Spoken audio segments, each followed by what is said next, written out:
I'm Damla Acar, and I'm a conservation architect working mainly on the conservation of painted and gilded surfaces and timber conservation.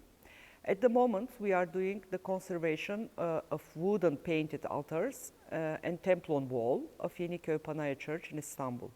As a conservation architect, I can say that documentation of any historical and cultural asset is the first step towards understanding the artifact and the historic object. Understanding authentic decoration techniques, materials, and even intangible values such as artists' or craftsmen's marks or any artistic style of the period. In other words, if a cultural asset is not documented, it can never be understood completely in its integrity. But documentation is not only the survey, the exact survey of the present condition. It includes actually more in-depth research about the interventions that the cultural asset witnessed during the years. This is a crucial guide for the conservator who is expected to preserve or conserve the heritage values of the asset. Documentation is also crucial for any social scientist who tries to understand societal values or artisans' production networks or any other art historians who try to understand the style of the period. Thus, the documentation is the first step towards preservation, actually.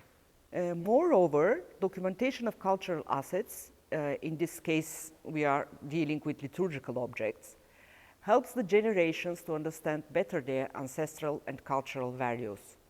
And with understanding them, the awareness of protecting and preserving their own history will come naturally.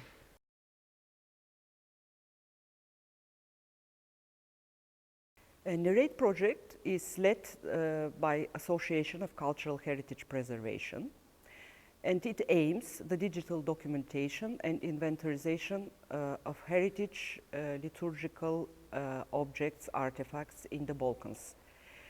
Digital documentation of any cultural asset is very important since the data becomes reachable and available worldwide.